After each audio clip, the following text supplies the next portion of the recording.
الحمد لله رب العالمين والصلاة والسلام على أشرف الأنبياء والمرسلين نبينا محمد وعلى آله وأصحابه أجمعين أما بعد يا أيها الناس اتقوا ربكم الذي خلقكم من نفس واحدة وخلق منها زوجها وبث منهما رجالا كثيرا ونساء واتقوا الله الذي تساءلون به والأرحام إن الله كان عليكم رقيبا وقال الله تعالى في القرآن الكريم إن الدين عند الله الإسلام وقال رسول الله صلى الله عليه وسلم فإن أصدق الحديث كتاب الله وأحسن الهدي هدي محمد صلى الله عليه وسلم وشر الأمور محدثاتها وكل محدثة بدعة وكل بدعة ضلالة وكل ضلالة في النار أما بعد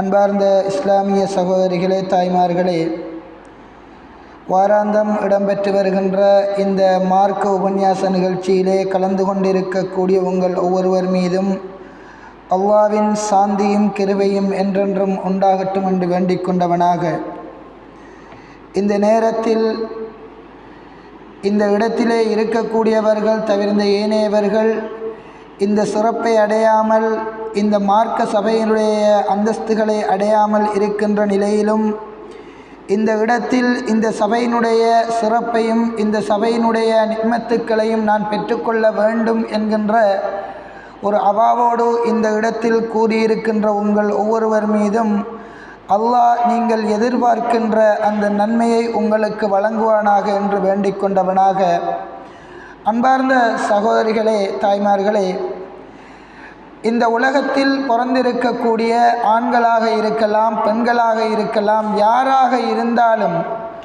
ஒரு முஸ்லீமாக இருக்கக்கூடியவர் இந்த உலகத்திலே பிறக்கப்படும் போது நபி ஸல்லல்லாஹு அலைஹி வஸல்லம் அவர்கள் கூறினார்கள், குல்லு மௌலதின் யூலது அலல் ஃபித்ரா, இந்த உலகத்திலே பிறக்கக்கூடியவர்கள் அனைவரும் இஸ்லாத்திலே பிறக்கின்றார்கள்.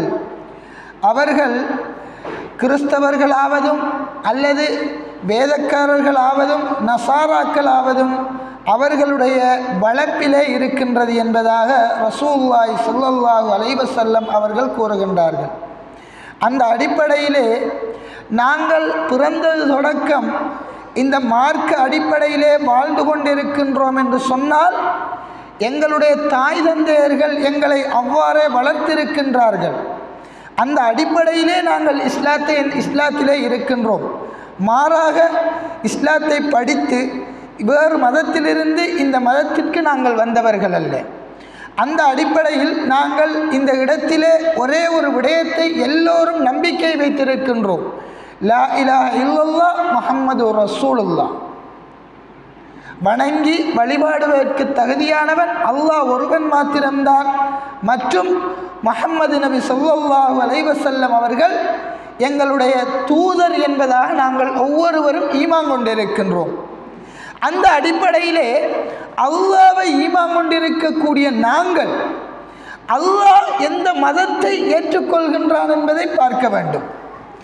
அல்லாஹ் எந்த மதத்தை ஏற்றுக்கொள்கின்றான் என்பதாக அல்லாஹ்வுடைய அருள்மறையாம் திருமறை குர்ஆனிலே குறிப்பிடும் போது, இன்ன தீன இந்தல்லாஹில் இஸ்லாம், அல்லாஹ்விடத்திலே ஏற்றுக்கொள்ளப்பட்ட மதம் என்பது, மார்க்கம் என்பது இஸ்லாம் தான் என்பதாக அல்லாஹ் குறிப்பிடுகின்றான். எனவே அல்லாஹ்வை ஈமான் கொண்டிருக்கின்றோம். அல்லாஹ் எந்த மதத்தை ஏற்றுக்கொண்டிருக்கின்றானோ அந்த மதத்தில் நாங்கள் இருக்கின்றோம். அடுத்தபடியாக இந்த மதம் என்பது எதை தாங்கி பிடித்து கொண்டிருக்கின்றது என்று சொன்னால், அல்லாஹ்வுடைய வார்த்தைகளை தாங்கி பிடித்து கொண்டிருக்கின்றது. அதைத்தான் அல்லாஹ் குர்ஆனிலே குறிப்பிடுகின்றான், ஸாலிகல் கிதாபு லா ரைப ஃபீஹி, இந்த கிதாபிலே எந்த விதமான ஒரு சந்தேகமும் இல்லை. இந்த குர்ஆன் கிதாப் என்று சொல்வது, இந்த குர்ஆனிலே எந்த விதமான சந்தேகங்களும் இல்லை என்பதாக அல்லாஹ் குறிப்பிடுகின்றான். இந்த குர்ஆனிலே ஏதாவது ஒரு சின்ன ஒரு பிழையை கண்டுபிடிச்சு விடலாம் என்று சொல்லி அந்த காலத்திலிருந்து குர்ஆன் இறக்கப்பட்ட காலம் தொடக்கம் இப்போது வரைக்கும் இந்த காபீர்கள் என்ன செய்து கொண்டிருக்கிறார்கள்? முயற்சி செய்து கொண்டிருக்கிறார்கள். இதுவரை காலமும் ஒரு சின்ன பிழையை கூட, சின்ன ஒரு சந்தேகத்தை கூட இந்த மார்க்கத்தில், இந்த குர்ஆனில் கண்டுபிடிக்க இல்லாமல் இருக்கு. ஆக கடைசியாக தற்காலத்தில் இருக்கிற காபீர்கள் என்ன செஞ்சாங்க? குர்ஆனில் ஒரு சின்ன ஒரு பிழை இருக்குன்னு சொல்லி கண்டுபிடிச்சாங்க. என்னத்த? சூரத்துல் அலக். அலக்கன்சினா என்ன? நமக்கு தெரிந்ததெல்லாம் இரத்தக்கட்டி. அலக்கன்சினா இரத்தக்கட்டி என்று சொல்லுவோம். ஆனால் அதனுடைய சரியான பொருள் ஒரு தொங்கு பொருள். இரத்தக்கட்டி என்று சொல்லி தமிழில் மொழிபெயர்த்தவர்கள் ஒரு பிழையாக மொழிபெயர்த்து விட்டார்கள். இப்போது கூட தர்ஜுமா எடுத்து பார்த்தீங்கன்னு சொன்னால் அலக்கன்சினா இரத்தக்கட்டி என்று தான் இருக்கும். ஆனால் என்ன, இரத்தக்கட்டிங்கிறது ஒரு பெண்ணுடைய கர்ப்பப்பையில் ஒரு பிள்ளை எந்த ஒரு சந்தர்ப்பத்திலும் இரத்தக்கட்டியாக இருப்பது கிடையாது. அப்போ இந்த குர்ஆன் பிழை என்பதாக கண்டுபிடிச்சாங்க. ஆனால் நம்முடைய மொழிபெயர்ப்பு தான் பிழையே தவிர குர்ஆன் பிழை இல்லை. அப்போ குர்ஆனில் எந்த ஒரு பிழையும் இல்லை, எந்த ஒரு சந்தேகமும் இல்லை என்பது உர்ஜிதமாகின்றது. நமது மார்க்கம் சரி, அல்லாஹ் சரி, குர்ஆன் சரி. அடுத்த கட்டம் என்ன? எங்களோட வாழ்க்கையில் அடுத்த கட்டம் என்ன என்று பார்க்கின்ற போது நாங்கள் இந்த மதத்தில் சரியானவர்களாக இருக்கின்றோமா? அல்லாஹ் சுப்ஹானஹு வ தஆலா குர்ஆனிலே குறிப்பிடுகின்றான், நீங்கள் இந்த இஸ்லாத்தில் நுழையும் போது பூரணமாக நுழைந்து விடுங்கள். உதுஹுலு ஃபிஸ்ஸில்மி காஃபா. கொஞ்சம் விஷயத்தை செஞ்சு போட்டு கொஞ்சம் விஷயத்தை விடுறதுங்கிற மார்க்கத்தில் இல்லை. என்னால் இவ்வளவு தான் ஏலும், நான் இவ்வளவு தான் செய்வேன், மற்ற என்னால் செய்யலான்னு சொல்லி செல்ல முடியாது. என்னன்னு சொன்னால் அல்லாஹ் சொல்றான், உதுஹுலு, நீங்கள் நுழைந்து விடுங்க, ஃபிஸ்ஸில்மி காஃபா, பூரணமாக நுழைந்து விடுங்க. வலா தத்தபிஉ ஹுதுவாத்தி ஷைத்தான். அந்த ஷைத்தான்களுடைய அடிச்சுவடுகளை, அடிச்சுவடுங்கிற என்ன, அவர்களது வழிகளை நீங்கள் என்ன செய்யாதீர்கள், பின்பற்றாதீர்கள் என்பதாக அல்லாஹ் குர்ஆனிலே கூறப்படுகின்றான். அன்பார்ந்த சகோதரிகளே, தாய்மார்களே, இந்த இடத்துல தான் நாம் என்ன செய்கிறோம்? ஒரு பிழையை விடுகின்றோம். எங்களுடைய மார்க்கத்தில் நாங்கள் பூரணமாக நுழைந்து விட வேண்டும்.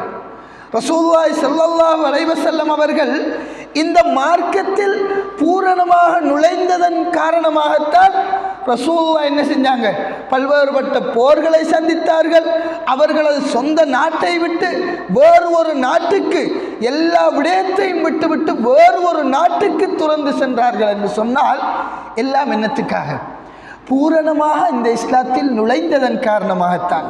கொஞ்சத்தை செஞ்சுவிட்டு கொஞ்சத்தை செய்யாமல் விட்டுருந்தா அவர்கள் என்ன செய்ய தேவையில்லை, போர் புரிஞ்சிருக்க தேவையில்லை. அவர்கள் கொஞ்சத்தை செஞ்சு போட்டு கொஞ்சத்தை செய்யாமல் விட்டிருந்தா அவர்கள் அந்த நாட்டை விட்டு போக தேவையில்லை. என்னென்று சொன்னால் ரசூலுல்லாஹி ஸல்லல்லாஹு அலைஹி வஸல்லம் அவர்கள் மக்கா நகரில் இந்த இஸ்லாத்தை எத்தி வைக்கின்றார்கள். எத்தி வைக்கின்ற சந்தர்ப்பத்தில் காபீர்களுக்கு இது ஒரு பெரியோரு தலைவலியாக இருக்கு. ரசூலுல்லாஹ் இவ்வளவு காலம் இருந்த சிலை வணக்கம் இல்லை என்று சொல்கின்றார்கள்.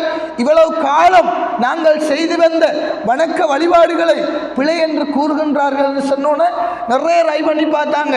அப்துல் முத்தலிப் வீட்டை போனாங்க, அபூ தாலிப் வீட்டை போனாங்க, இப்படி எல்லார்ட்டையும் போயிருந்தாங்க. எல்லா விஷயத்தையும் செஞ்சு பார்த்தாங்க, ஏலாமல் போய்த்து இறுதியாக ரசூலுல்லாஹ்கிட்ட என்ன செய்கிறாங்க? ஒரு உடன்படி கொண்டு போடுவோம் ரசூலுல்லாஹ்கிட்ட. நாம் ரசூலுல்லாஹ்வோட தொல்லை தாங்கேல் அமெரிக்கி நாம் என்ன செய்வோம்? நாம் ஒரு உடன்படி கொண்டு போடுவோம்னு சொல்லிட்டு ரசூலுல்லாஹ்வை நாடி அந்த குறைஷி காபீர்களோட தலைமைகள் உத்பா, ஷைபா, அபூ சுஃபியான் போன்ற எல்லாரும் என்ன செய்கிறாங்க? போய் ரசூலுல்லாஹ்கிட்ட ஒரு ஒப்பந்தம் கொண்டு வைக்காங்க. என்ன? உங்களுக்கு நாங்கள் என்ன செய்கிறோம்? எல்லா சொத்து செல்வங்களையும் தாரோம், அதுபோல எல்லா சொத்து செல்வங்களையும் உங்களுக்கு எழுதித்தாரோம், அதுபோல பெண்களை கூட, நீங்கள் விரும்பக்கூடிய பெண்களை கூட உங்களுக்கு திருமணம் முடிச்சு தாரோம். நீங்கள் என்ன செய்யுங்க? ஒரே ஒரு வேலை செய்யணும். எங்களோட மதத்தை, எங்களோட அந்த சிலைகளை நீங்கள் என்ன செய்யக்கூடாது? நீங்கள் தூற்றக்கூடாது. எங்களுடைய வணக்க வழிபாடுகளை நீங்கள் என்ன செய்யக்கூடாது? பிழை என்று செல்லக்கூடாது. எங்களது மத அனுஷ்டானங்களை நீங்கள் என்ன செய்யக்கூடாது? விமர்சிக்கக்கூடாது என்பதாக ரசூலுல்லாஹ்விடம் என்ன செய்கின்றார்கள்? ஒரு ஒப்பந்தம் வைக்கின்றார்கள். ரசூலுல்லாஹ் என்ன செய்கிறாங்க? இதை யோசித்து செல்றாங்க, வந்துடுறாங்க. அல்லாஹ் உடனடியாக என்ன செய்கிறான்? ரசூலுல்லாவுக்கு ஒரு அத்தியாயத்தையே இறக்குறான். நமக்கு தெரியும் சூரத்துல் காஃபிரூன் என்று சொல்லக்கூடிய அத்தியாயம், குல் யா அய்யுஹல் காஃபிரூன். அதில் இறுதி வசனம் எல்லாத்தையும் அல்லாஹ் சொல்லி போட்டு, உங்களோட மார்க்கம் உங்களுக்கு, உங்களோட கடவுள் உங்களுக்கு, உங்களோட எல்லாம் உங்களுக்கு, எங்களோட இதங்களுக்குன்னு சொல்லிட்டு இறுதியாக ஒரு வாசகத்தை கூறுறான், லக்கும் தீனுக்கும் வலியது. உங்களுடைய மார்க்கம் உங்களுக்கு, எங்களுடைய மார்க்கம் எங்களுக்கு. இது இக்காலத்தில் மிக பொருத்தமான ஒரு வசனம். தற்காலத்தில் நாம் நடைமுறைப்படுத்த வேண்டிய இந்த ஒரு வசனம் போதும் நமக்கு என்ன, இந்த உலகத்தில் நாங்கள் மாற்று மதத்தவர்களுடன் எவ்வாறு நடந்து கொள்ள வேண்டும் என்பது இந்த ஒரு வசனம் மட்டும் நமக்கு போதும். வேறு வசனங்கள் ஏராளமான வசனங்கள் இருக்கு, ஆனால் இந்த வசனம், சின்ன ஒரு வசனம் நமக்கு என்ன செய்யும், போதும். என்னன்னு சொன்னால், இந்த பிள்ளைகளை பிடிங்க கொஞ்சம். என்னன்னு சொன்னால், நமக்கு இந்த வசனம் மூலம் அல்லாஹ் சுப்ஹானஹு வ தஆலா என்ன செய்யறான்னு சொன்னால் பெரிய ஒரு விஷயத்தை கற்றுத்தாரான். நாம் என்ன செய்கிறோம்னு சொன்னால், தற்காலத்தில் மத நல்லிணக்கம்ங்கிற ஒன்றுக்காக, மத நல்லிணக்கம், மாற்று மதத்தவர்களுடன் நல்ல இணக்கம் வேண்டும், அவர்களிடத்தில் ஒற்றுமையாக இருக்க வேண்டும் என்பதற்காக மத நல்லிணக்கம் என்ற ஒன்றை உருவாக்கிட்டோம். நம்மளை பொறுத்த வரைக்கும், இஸ்லாமியர்களை பொறுத்த வரைக்கும் மத ஒற்றுமை என்று ஒரு இருக்கு, மத நல்லுறவை பேணுதல் என்ற ஒன்று எந்த அளவுக்கு என்று சொன்னால், மாற்று மதத்தவர்கள் நம்மளோட பக்கத்து வீட்டில் இருந்தால் கூட அவர்களுக்கு நாம் என்ன செய்யணும், அவர்களை நல்ல முறையில் அனுசரிக்கணும், அவர்களுக்கான கடமைகள் இருக்கி. அதுபோல மாற்று மதத்தவர்களுடன் நல்ல முறையில் நடந்து கொள்ள வேண்டும். இந்த அனர்த்த சந்தர்ப்பத்தில் கூட நாம் மாற்று மதத்தவர்களுக்கு எவ்வளவு உதவிகள் செய்தோம், மாற்று மதத்தவர்கள் எங்களுடைய மதத்தினருக்கு எவ்வளவு உதவி செய்தார்கள். ஆனால் இந்த மத நல்லுறவு என்கிற ஒன்று இருக்கே தவிர மத நல்லிணக்கம் என்கிற ஒன்று இல்லை. மத விஷயத்தில் நல்லிணக்கம் என்கிற ஒன்று இல்லை. இருந்திருந்தால் ரசூலுல்லாஹ் இவ்வளவு யுத்தங்கள் புரிஞ்சிருக்க மாட்டாங்க, நாட்டை விட்டு போயிருக்க மாட்டாங்க, தந்த சாட்சாவோட அவர்கள் அந்த சுவர்க்கத்தை வேண்டி போராடி இருக்க மாட்டாங்க, இப்படியெல்லாம் நடந்திருக்காது. அந்த ஒரு மத நல்லிணக்கம்ங்கிறது இஸ்லாத்தை பொறுத்த வரைக்கும் இல்லை. நாம் யோசிக்கலாம், இந்த இலங்கை நாட்டில் எல்லா மதங்களும் இருக்குத்தானே, நாம் அவர்களோட சேர்ந்து வாழத்தானே வேணும், இப்படியெல்லாம் செய்யலாமா, அவட மதம் அவளுக்கும் எங்களோட மதம் எங்களுக்கு என்று இருக்கலாமான்னு பார்த்தா அதுதான் இலங்கை சட்டமும். அல்லாஹ் அந்த காலத்தில் ரசூலுல்லாவிடம் என்ன வார்த்தையை கூறினானோ அதே வார்த்தை தான் இன்றைக்கு இலங்கையிலும் சட்டம்.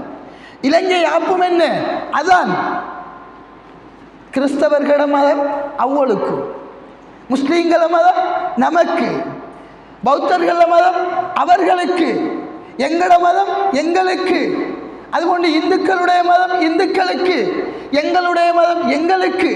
இதுதான் இலங்கை சட்டமும். ஒரு ஆள் அவர மத விஷயத்தை செய்யறதுக்கு இந்த இலங்கையில் எந்த கட்டுப்பாடும் இல்லை. ஒரு மதத்தை இன்று ஒருவர் இருக்கின்றார் என்று சொன்னால், இன்றைக்கு ஒரு மதத்தை உருவாக்கி புதுசாக ஒரு மதத்தை உருவாக்குறார் என்று வச்சுக்கங்க, அவர் உருவாக்கி அவரது மத அனுஷ்டானங்களை செய்வதற்கு இந்த இலங்கை அரசாங்க யாப்பில் சட்டம் இருக்கின்றது. எனவே இந்த மதம் என்பது அவர்களுக்கு அவர்களுடைய மதத்தில் இருக்கின்ற அனுஷ்டானங்கள் செய்ய முடியும். அதை யாரும் நீங்கள் செய்யத்தான் வேணும், நீங்கள் செய்யக்கூடாது என்று கட்டுப்படுத்தலாம். புத்தர்களாக இருந்தால் அவர்கள், பௌத்தர்களாக இருந்தால் என்ன செய்வார்கள், அவர்களது மத அனுஷ்டானங்களை செய்வார்கள். அதுபோன்ற இந்துக்களாக இருந்தால் அவர்களது மத அனுஷ்டானங்களை செய்வார்கள். முஸ்லீம்களாக இருந்தால் முஸ்லீம்கள் அவர்களுடைய மத அனுஷ்டானங்களை செய்வார்கள். இதுதான் இலங்கையிலே யாப்பு. இதில் யாருக்கும் கைகூட முடியாது. இதில் யாரும் இதை செய்யத்தான் வேணும் நீங்கள் என்று சொல்லி கட்டுப்படுத்துகிற சட்டம் இந்த நாட்டில் இலங்கை ஜனாதிபதி கூட இல்லை. அந்த அளவுக்கு இந்த இலங்கை அரசாங்கம் கூட என்ன செய்து இந்த மதம் விஷயத்தில் சரியாக இருக்கின்றார்கள். அந்த அடிப்படையில் அன்பார்ந்த சகோதரிகளே, தாய்மார்களே, இந்த நாட்டில் பல்வேறுபட்ட சமூகங்கள் வாழ்கின்றது, பல்வேறுபட்ட மதங்கள் உருவாக்கப்பட்டிருக்கின்றது. அதில் ஒன்றுதான் பௌத்த மதம், அதுபோன்று கிறிஸ்தவ மதம், அதுபோன்று இந்து மதம், அதுபோன்று இஸ்லாமிய மதம், அதுபோன்று பரங்கியர்களுடைய மதம். இந்த மதங்கள் இந்த இலங்கையிலே இருக்கின்றது. இந்த இடத்திலே நாங்கள் தற்காலத்திலே பார்க்க வேண்டிய ஒரு விடயம் என்ன என்று சொன்னால், எங்களுடைய மதத்தினர் இஸ்லாமியர்கள் எந்த மதத்தை பின்பற்றுகிறார்கள் என்பது ஒரு சந்தேகத்துக்கிடமான ஒரு நிலையாக இருக்கின்றது.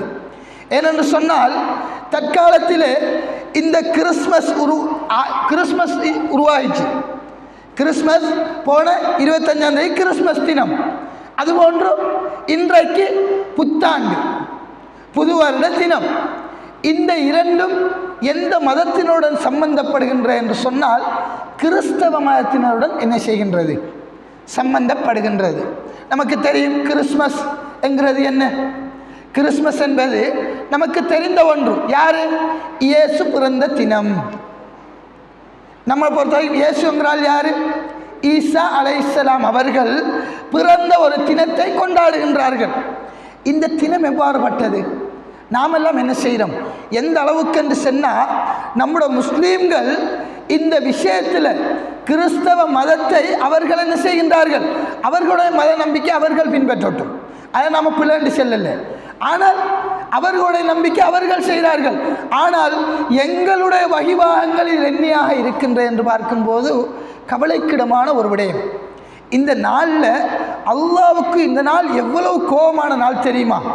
அல்லாஹ் சூரத்துல் மாயிதாவில் சூரத்துல் மரியமில் 90வது வசனத்தில் கூறுறான். அல்லாவுக்கு நமக்கு தெரிஞ்ச ஒரு வசனம் இருக்கு, குல் ஹுவல்லாஹு அஹத் அல்லாஹு ஸமத் லம் யலித் வலம் யூலத் என்கிற ஆயத்தெல்லாம் வருகிறது. அந்த வசனம் உள்ள அல்லாஹ்வுடைய ஒருமைப்பாட்டை என்ன செய்யுது? கூறுது. லம் யலித் வலம் யூலத், அல்லாஹ் யாரையும் பெறவும் இல்லை, யாரால் பெறப்படவும் இல்லை, யாரையும் பெறவும் இல்லை. இது நமக்கு தெரியும். ஆனால் இந்த தினம் எப்படிப்பட்ட தினம்? அல்லாஹ்வுக்கு புள்ள பிறந்த தினம். அல்லாஹ்வுக்கு புள்ள பிறந்த தினம். இயேசு என்பவர் இறைவனுக்கு பிறந்த தினம் இந்த கிறிஸ்தவ தினம் என்று சொல்லி கொண்டாடினார்கள். ஆனால் எங்களுடைய சமூகம் என்ன செஞ்சிச்சு? அவர்களுக்கு பின்னால் போயிச்சு இல்லையா? இந்த நாள் எவ்வளவு கோபமான நாள் தெரியுமா? அல்லாஹ் குறிப்பிடுகின்றான் சூரத்துல் மரியம்ல. இது எவ்வாறு கோபமான நாள் என்று சொன்னால், இந்த நாள், இந்த விஷயம் இருக்குத்தானே எவ்வளவு வெறுப்புக்குரிய நாள் என்று சொன்னால், எனக்கு இந்த நாளில் நான் என்ன செய்வேன்? இதற்காக வேண்டி இந்த வானத்தை அப்படியே நொறுக்கி விடுவேன், இந்த பூமியை நான் அவ்வாறு பிளந்து விடுவேன், மலைகளை சுக்குநூறாக உடைத்து தெறிக்க விடுவேன் உங்கள் மீது என்று அல்லாஹ் சூரத்துல் மரியம்ல 90வது வசனத்தில் கூறுறான். எவ்வளவுபட்ட ஒரு கோபமான ஒரு தினம். ஆனால் நமக்கு அந்த நாளில் ஒரு கவலையாவது வந்துச்சா? போன 25ஆம் தேதி நமக்கு ஒரு கவலையாக இருந்துச்சா? நம்ம அதை பற்றி சிந்திச்சோமா? எத்தனை பேர் முஸ்லீம் பேர்தாங்கிகள் தந்த சின்ன பிள்ளைக்கு அந்த கிறிஸ்தவ கெப்பொன்று இதான செவத்தை கெப்பை போட்டு போட்டோ பிடிச்சி ஸ்டேட்டஸ் போட்டாக்கள் இருக்கும். அந்த நாளில், மறுமை நாளில் அல்லாஹ் என்ன செய்வானா? ஈசா அலைஹிஸ்ஸலாம் சூரத்துல் மாயிதாவில் 116வது வசனத்தில் அல்லாஹ் குறிப்பிடுறான். ஈசா அலைஹிஸ்ஸலாம் அவர்களை கூப்பிடுவானாம். ஈசாவே வாங்க கூப்பிட்டு செல்வானாம். நீங்கள் உங்களோட மதத்தினரை, நீங்கள் உங்களோட அந்த சமூகத்தை நீங்கள் உங்களை வணங்குமாறு, உங்களோட தாயை நீங்கள் வணங்குமாறு நீங்கள் குறிப்பிட்டீர்களா என்று சொல்லி கேட்பார். கேட்டோன்னே ஈசா அலைஹிஸ்ஸலாம் அவர்கள் கூறுவார்களாம், யா அல்லாஹ், அந்த வணக்கத்துக்கு தகுதியானவன் நீ மட்டும்தான், நீ மட்டும்தான் வணக்கத்துக்கு தகுதியானவன். அவ்வாறு நான் கூறவில்லை யா அல்லாஹ், அதற்கு நீதான் என்ன ஒரு சாட்சியாளன் என்பதாக அல்லாஹ்வின் தூதர் ஈசா அலைஹிஸ்ஸலாம் அவர்கள் கூறுவார்கள் என்று அல்லாஹ் குர்ஆனிலே குறிப்பிடுகின்றான். அவ்வாறு என்று சொன்னால், இந்த மதத்தினுடைய அடிப்படை என்பதே பிழையானது என்றுதான் நம்மளுடைய நம்பிக்கையாக இருக்க வேண்டும். அவர்களுடைய மத விஷயங்களை நாங்கள் பின்பற்றக்கூடாது. யார் ஒருவர் மாற்று மதத்தினருக்கு ஒப்பாகின்றாரோ, ரசூலுல்லாஹ் சொன்னாங்க, மன் தஷப்பஹ பிகௌமின் ஃபஹுவ மின்ஹு, யார் மாற்று மதத்தினருக்கு ஒப்பாகிறாரோ அவர் அவர்களையே சார்ந்தவர். அவர்களை சார்ந்தவர்டா யார்? நாங்கள் மாற்று மதத்தினர் கிறிஸ்தவர்களுடைய ஒரு விஷயத்தை செய்கிறோமா, நாம் அவளோட தான். ஒரு பௌத்தர்களுடைய விஷயத்தை நாம் செய்கிறோமா, அவர்களோட தான். இந்துக்களுடைய ஒரு விஷயத்தை செய்கிறோமா, நாம் அவர்களோட தான். அல்லாஹ்வின் தூதர் குர்ஆன். ஆனால் நாம் சர்வ சாதாரணமாக செய்கிறோம். மாற்று மதத்தவர்களோடு நாங்கள் ஒரு மார்க்க விடயம் சரியான ஒரு விஷயமாக இருந்தால் கூட நாம் பின்பற்றக்கூடாது என்று சொன்னால் ஏராளமான ஹதீஸ்களாக நமக்கு என்ன செய்யுது, நமக்கு ஏராளமான ஹதீஸ்களாக ஆதாரமாக இருக்கு. ரசூலுல்லாஹி ஸல்லல்லாஹு அலைஹி வஸல்லம் அவர்கள் எங்களுக்கு வழிகாட்டிய ஆஷூரா தாஷூரா நோன்பு இருக்குத்தானே, அது யார் ஃபஸ்ட்டு பிடிச்ச முதலாக யார் ஆஷூரா தாஷூரா நோன்பு பிடிச்ச? நாமளா? இல்லை, யூதர்கள் என்ன செஞ்சாங்க, பிடித்தார்கள். அவர்கள் என்னத்துக்காக பிடிச்சாங்க? ஈசா அலைஹிஸ்ஸலாம் அவர்களை, அந்த மூசா அலைஹிஸ்ஸலாம் அவர்களை அல்லாஹ் காப்பாற்றின ஒரு தினம்ங்கிறதால அவர்கள் பிடித்தார்கள்.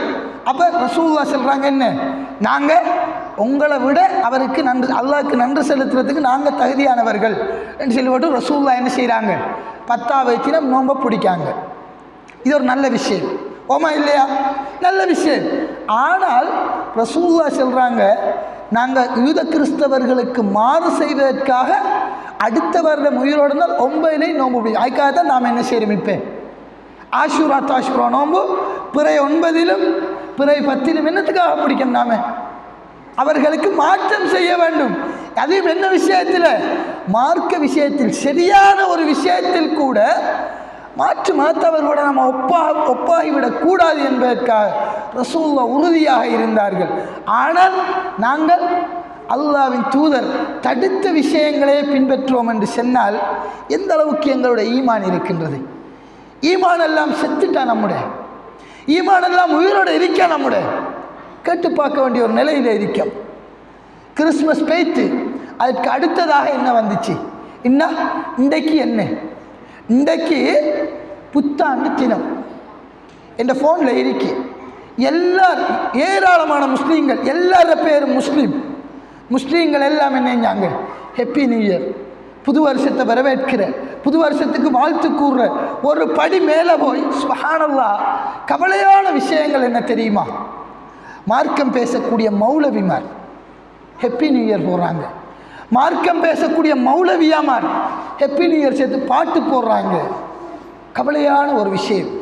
மௌலவிமார் கூட, வெளியாகி பயான் பண்ணி தெரியக்கூடிய மௌலவிமார் கூட மத நல்லுறவு என்ற பேரில் குத்து வழக்குக்கு முன்னால் போய் நின்று ஹெப்பி நியூ இயர் கொண்டாடுறாங்கன்னு சொன்னால் எந்த அளவு அந்த நம்மளோட மார்க்க நிலை இருக்குன்னு பாருங்கள்.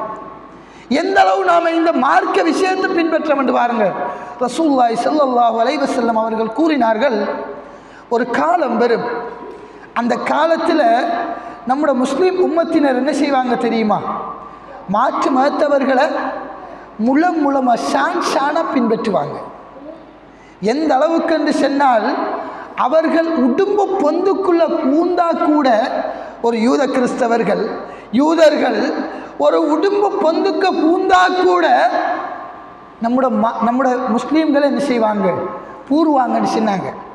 ஹதீஸில் ஆராயும் போது இன்றைக்கி நான் அந்த ஹதீஸை கொஞ்சம் பார்ப்போம்னு சொல்லி பார்த்தேன்.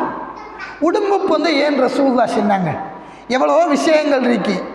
ஏன் உடும்பு பொந்தை சொன்னாங்கன்னு சொல்லி பார்க்கும்போது, அந்த உடும்பு பொந்து இருக்கு தானே, உடும்பு பொந்துங்கிறது மற்ற பொந்துகள் மாதிரி இல்லை. இப்போ உதாரணமாக ஒரு என்ன செய்யுது, பாம்பு ஒன்று என்ன செய்யுது, நம்ம கரையான் கட்டி இருக்கக்கூடிய அந்த இதுக்குள்ளே பாம்பு என்ன செய்யுது, போகுது என்று சொன்னால், அந்த பாம்பு பொந்து கரையான் புத்தை நீங்கள் உடைச்சிங்கன்னு சொன்னால் அது சுத்தமாக இருக்கும். அந்த கரையான் பொத்துக்குள்ளே நீங்கள் ஒரு வழியை அடைச்சிங்கன்னு சொன்னால் அடுத்த வழியால் அது எந்தெஞ்சிடும், வெளியாகி வந்துடும்.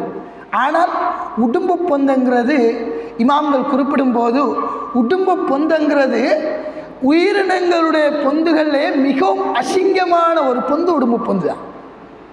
அடுத்தது, உடும்பு எப்பையும் ஒரு வழியைத்தான் என்ன செய்யுமா, தோண்டுமா, அடுத்த வழியை தோண்டாது. உடும்பு பிடிக்காங்க எப்படின்னு நான் வீடியோக்களில் பார்க்கும்போது, உடும்பு பிடிக்கிற எப்படி தெரியுமா, உடும்பு பொந்துக்குள்ளே என்ன செய்கிற தண்ணியை நிரப்பினா உடும்பு என்ன செய்யும், மொட்டோவாவே வெளியே வரும். நினச்சினா அதுக்கு போகிறதுக்கு அடுத்த வழி இல்லை, வேறொரு வழி தோண்டி போகாது, அதே வழியெல்லாம் வரணும். அடுத்தது, உடும்பு அதோட பொந்துக்குள்ளே என்ன செய்யும், அதோட கழிவுகளை எல்லாம் அதுக்குள்ளே விடும். அதுக்குள்ளே அதோட கழிவுகளை எல்லாம் கழிச்சிடும். ஒரு மிக மோசமான ஒரு இடமாக அது என்ன செய்யும், இருக்கும் என்பதாக இமாம்கள் குறிப்பிடுகின்றார்கள். அந்த அளவுக்கு மோசமான ஒரு இடம்தான் உடும்பு பொந்து. இதைத்தான் ரசூலுல்லாஹ் என்ன செஞ்சாங்க, இதுக்காகத்தான் இது ஒரு உவமை அணியாக கையாண்டார்கள். உடும்பு பொந்துங்கிறது மிக மோசமான ஒன்று. எனவே உடும்பு பொந்துக்குள்ள, அந்த மோசமான ஒன்றுக்குள்ள பூந்தா கூட நம்ம ஆட்கள் உருவாங்கன்னு சொன்னால் எந்த அளவுக்கு மோசமான ஒரு இதாக இருக்கும். அன்பு அந்த சகோதரிகளை, தாய்மார்களே, நாங்கள் தற்காலத்தில் இந்த புத்தாண்டு இன்றைக்கு வந்துட்டு புத்தாண்டை கொண்டாடக்கூடியவர்கள் என்ன செய்கின்றார்கள், இருக்கின்றார்கள். நம்முடைய நாட்டில் இருக்கின்றார்கள். மாற்று மாற்றவர்கள் கொண்டாடுவார்கள். இந்த புத்தாண்டை நாங்கள் கொண்டாடணுமான்னு பார்த்தா கொண்டாடக்கூடாது. நாம் எல்லாரும் என்ன செய்கிறோம், அதில் சரியாக இருக்கும். ஆனால் நாங்கள் சொல்லுவோம் என்ன, ரசூலுல்லாஹி ஸல்லல்லாஹு அலைஹி வஸல்லம் அவர்கள் எங்களுக்கு 2 கொண்டாட்டத்தை தான் தந்திருக்காங்க. என்ன, ஒன்று நோன்பு பெருநாள், அடுத்தது ஹஜ்ஜு பெருநாள். இது 2 நானவே நாங்கள் என்ன செய்கிறல்ல, கொண்டாடுறல என்று சொல்லிட்டு இருக்கோம். அன்பா அந்த சகோதரிகளே, அனஸ் ரலியல்லாஹு அன்ஹு அவர்கள் அறிவிக்கக்கூடிய ஒரு ஹதீஸ், ரசூலுல்லாஹி ஸல்லல்லாஹு அலைஹி வஸல்லம் அவர்கள் மக்காவிலே இருந்து மதீனாவுக்கு ஹிஜ்ரத் மேற்கொண்டு வருகின்ற சந்தர்ப்பத்தில் மதீனாவிலே 2 தினங்களை என்ன செய்கின்றார்கள், மதீனா வாசிகள் அன்சாரிகள் 2 தினங்களை கொண்டாடுகின்றார்கள். அந்த நாளில் அவர்கள் விளையாடுவார்கள், அந்த நாளில் சந்தோஷமாக அவர்கள் இருப்பார்கள். ரசூலுல்லாஹ் கேட்காங்க, இந்த தினம் எதுக்காக நீங்கள் கொண்டாடுறீங்க? அந்த சஹாபாக்கள் கூறுகின்றார்கள், நாங்கள் அது வளமையாக கொண்டாடி வந்தது, எனவே நாங்கள் என்ன செய்கிறோம், கொண்டாடுறோம். ரசூலுல்லாஹ் சொன்னார்கள், இந்த மார்க்கத்தில் 2 தினங்கள்லாம் கொண்டாடலாம், இந்த தினங்கள் கொண்டாடுவதற்கு தகுதியான தினங்கள் இல்லை என்று சொல்லி தடை செய்து விடுகின்றார்கள். எனவே நாங்கள் இந்த 2 தினம் அல்லாத வேறு ஒரு தினத்தை கொண்டாடுவது என்பது மார்க்கத்தில் இல்லாத ஒரு செயல். இதை நாங்கள் முற்றுமுழுதாக தவிர்த்து நடந்து கொள்ள வேண்டும். ஆனால் நாங்கள் இப்போ என்ன செய்கிறோம், இப்போ நாங்கள் செல்கிற என்ன, ஒரு மாற்று மதத்தினர் உதாரணமாக நேற்று ராவு என்ன செஞ்சிச்சு, நம்மளோட மெயினில் போய் பார்த்துருந்தீங்க, என்ன வழங்கும் அக்கரைப்பத்து டவுனில் பொடியமாறு என்ன ஞானிகள் ஒரு 100-150 பேர் பைசிக்கிள் எடுத்துக்கிட்டு ராவு 12 மணிக்கு என்ன ஞானிகள் கூத்து காட்டி திரிஞ்சானுகள். என்னத்துக்காக, என்ன காரணம், புத்தாண்டு வருகுது, கொண்டாட்டம். என்ன, இதெல்லாம் ஒரு ஃபன் மாதிரி நம்மளோட ஆக்களுக்கு. இதெல்லாம் ஒரு என்ன முஷுப்பாத்து. நம்மளோட பெண்கள் என்ன செய்கிற, ஒரு பாட்டை போடுற, அது என்ன ஒரு சந்தோஷம். நாம் மற்ற ஆக்களுக்கு என்ன செய்கிற, ஒரு வாழ்த்து செய்தி அனுப்புகிற. மாற்று மற்றவர்கள் எங்களுக்கு கூட்டாளி மாதிரி இருக்காங்க. நாங்கள் என்ன செய்கிறோம், நாங்கள் காலேஜில் படிக்கிற, நாங்கள் வேலை செய்கிற, நாங்கள் யூனிவர்சிட்டியில் இருக்கிற, இதெல்லாம் ஒரு நொண்டிச்சாட்டு. உண்மையிலே சொல்லப்போனால் நாங்களும் யூனிவர்சிட்டியில் இருக்கின்றான், எங்களுக்கு மாற்று மதத்தவர்கள் இருக்கின்றார்கள் தான். எங்களோட ஃபோன்லேயும் நேற்று ராவு இருந்து எத்தனையோ மெசேஜ் வந்து தான் இருக்கு, ஹாப்பி நியூ இயர், நாங்களும் காலேஜில் படிச்சிருந்தான், நாங்களும் யூனிவர்சிட்டி போகிறோம் தான். எங்களுக்கும் எத்தனையோ பேர் என்ன செய்கிறாங்க, மற்றவர்கள் குறிப்பிடுவது போன்று இல்லாமல் நாங்கள் எங்களுக்கு அல்லாஹ் மீதானே ஆசல்றோம். எங்களுக்கு ஏராளமானவர்கள் கிறிஸ்தவ நண்பர்கள் இருக்கின்றார்கள். இந்த நாட்டில் மட்டுமில்லாமல் வெளிநாடுகளில் கூட கிறிஸ்தவ நண்பர்கள் இருக்கின்றார்கள். அவர்களுக்கெல்லாம் என்ன, நாங்கள் என்ன ரிப்ளை பண்ணிட்டு இருக்கோமா, நாம் ரிப்ளை பண்ணலன்னு அவங்களை கோவிச்சுட்டு என்ன சோர்ந்துங்காமல் இருக்க போகிறாங்களா, இல்லையே. ஆனால் நொண்டிச்சாட்டு. நாங்கள் படித்து கொடுக்குற ஸ்கூலில் என்ன, அவர்கள் ஒரு விழாவை வைக்கின்றார்கள், நாங்கள் அதில் கலந்து கொள்ளணும், அவர்களுக்கு வாழ்த்து தெரிவிக்கணும். இதெல்லாம் மார்க்கத்தில் இல்லை. ரசூலுல்லாஹி ஸல்லல்லாஹு அலைஹி வஸல்லம் அவர்கள் எந்த அளவுக்கு இருந்தார்கள் என்று சொன்னால், இந்த மாற்று மத விடயங்களில் ஒருவர் ஒப்பாகிவிடக் கூடாது என்பதற்காகவே இந்த ஹதீஸை கூறினார். நான் ஏற்கனவே கூறிய ஹதீஸ், மன் தஷப்பஹ பிகௌமின் ஃபஹுவ மின்ஹும். யார் அவரை ஒப்பாகின்றார், கொஞ்சமாவது ஒப்பானா சரி. நாம் அவர்கள் ஒப்பாது மட்டுமில்லை, அவர்களுக்கு உதவிகள் செய்து கொண்டிருக்கின்றோம். எத்தனை பேர் வியாபார ஸ்தலங்களை என்ன செய்கின்றார்கள், வியாபார ஸ்தலங்களில் அவர்கள் இந்த கிறிஸ்தவ தொப்பியை விற்காங்க. அதுபோன்று அவர்களுடைய அந்த விழாக்களை செலிப்ரேட் பண்ணுவதற்காக பெனர்களை அடித்து கொடுக்குறார்கள். இருக்காங்க பொம்பளைகள் எத்தனை பேர் கேக் வியாபாரம் செய்யக்கூடிய ஆக்கள், கேக் வியாபாரம் செய்கிறாக்கள் இருக்காங்கண்ணே, மார்க்கத்துக்கு முரணாக எவ்வளோ விஷயங்களை செஞ்சிட்டு இருக்காங்க. இந்த ஹாப்பி நியூ இயருக்கு கேக்கு செஞ்சு கொடுக்கிறது கூடுமா? ஹாப்பி நியூ இயர்ன்னு சொல்லி போட்டு கேக்கு செஞ்சு கொடுக்குறது மார்க்கத்தின் அடிப்படையில் ஹராம். அந்த கேக்கை விற்று நீங்கள் உங்களோட பிள்ளைக்கு ஒரு முட்டாசி வாங்கி கொடுப்பீங்கன்னு சொன்னால் உங்களோட பிள்ளையுடைய இரத்தத்தில் நீங்கள் ஹராத்தை கலக்கின்றீர்கள். நீங்கள் அந்த கேக்கை விற்று சாப்பிடுகின்றீர்கள் என்று சொன்னால் உங்களுடைய உடம்பில் ஹராம் கலக்கப்படுகின்றது. உங்களுடைய துஆ ஏற்றுக்கொள்ளப்படாது, உங்களுடைய தொழுகைகள் ஏற்றுக்கொள்ளப்படாது. பயந்து கொள்ள வேண்டிய ஒரு விடயம் இல்லையா? சர்வ சாதாரணமாக செய்கிறோம். அதுபோன்று பர்த்டே கேக் செய்கிறது கூட ஹராம். நாம் எத்தனையோ பேர் தற்காலத்தில் அந்த கோஷை நான் செஞ்சு முடிச்சிடணுங்கிறதுக்காக எத்தனையோ பேர் அந்த கோஷ் செய்கிறீங்க. சரியான ஒரு கோஷ், மார்க்கத்தின் அடிப்படையில் கூடுமான ஒரு கோஷ், தையல் கோஷ் செய்யுங்க, ஹலால் கூடும். மார்க்கத்தின் அடிப்படையில் ஆடைகள் தைச்சி கொடுக்குறது கூடும். ஆனால் இந்த கேக்கை செய்கிற கோஷை செஞ்சு பர்த்டே கேக் செஞ்சு கொடுக்கும், அதுபோன்று ஹாப்பி நியூ இயர் கேக் செஞ்சு கொடுக்கும், அதுபோன்று மார்க்கத்துக்கு முரணான விடயங்களுக்கு கேக்குகளை செஞ்சால் இதில் வெளியே கொடுக்கும் என்று சொன்னால் இதில் வார காசு நமக்கு ஹராமுங்கிறது தெளிவாக விளங்குதா இல்லையா? அல்லாஹ் குர்ஆனில் கூறான், வலா தஆவனு அலல் இஸ்மி வல் உதுவான், நீங்கள் பாவமான காரியங்களுக்கு உதவி செய்யாதீர்கள் என்பதாகவே அல்லாஹ் கூறான். குர்ஆனில் கூறான். ஹதீஸில் கூறினா அது சஹீஹா இருக்குமா, லைவா இருக்குமா, மாற்றுக்கருத்து இருக்குமான்னு பார்க்கலாம். குர்ஆனில் அல்லாஹ் கூறான், தெளிவாக கூறான். எனவே இந்த விடயங்களை நாம் என்ன செஞ்சோணும்? தவிர்த்து கொள்ளணும். அதுபோன்றுதான் நாங்கள் தற்காலத்திலே இருக்கக்கூடியவர்கள் இந்த ஹாப்பி நியூ இயர் போட்டு என்ன செய்கிறோம்? நாம் நம்மளோட விழாக்களை செலிப்ரேட் பண்ணுறோம். அதுபோல் நம்மகிட்ட இந்த புது வருடம் வந்துச்சுன்னு சொன்னால் சில மூட நம்பிக்கைகளும் இருக்கு. மூட நம்பிக்கைகள் சர்வ சாதாரணமாக எங்கள்கிட்ட என்ன செய்யுது? வந்துக்கிட்டு இருக்கு. என்னத்தை அந்த மூட நம்பிக்கைகள் எந்த அளவுக்கு என்று சொன்னால், இன்றைக்கு குர்ஆன் மதரசாவில் இருக்கக்குள்ள ஒரு உம்மா ஹோல் எடுக்கா. என்னத்துக்கு? என் மகனுக்கு இன்றைக்கு கொஞ்சம் அடிச்சிடாதீங்க, அவர் நேற்று வரல என் மகன் அடிச்சிடாதீங்க, இன்றைய அடியை நாளைக்காவது சேர்த்து அடிங்க, இன்றைக்கு அடிச்சிடாதீங்க. ஏன்? இன்றைக்கு புது வருஷம் தானே, அடித்தா ஃபுல்லாக வருஷம் ஃபுல்லாக அடிபடும். எந்த அளவுக்கு ஒரு கேவலமான ஒரு நிலையில் நம்மளோட பேரை கேட்டால் எனக்கு கோபம் தான் வந்துச்சு. முஸ்லீம்கள் பாருங்கள் எந்த அளவுக்கு நிலைமையில் இருக்காங்க. அதுபோல் நாம் போய் நிற்க ஒரு கடையில் சாமான் வாங்குறதுக்கு, மரக்கறி வாங்கணும்னு போய் நிற்க ஒரு மனுஷன் வந்து என்ன செய்கிறாங்க? சாமானை வாங்கிட்டான், வாங்கி போட்டு காசை கொடுத்தோன்னே காசு காணாமல் ஒரு 300 ரூபா காசு கூடையாக கொடுக்கணும்.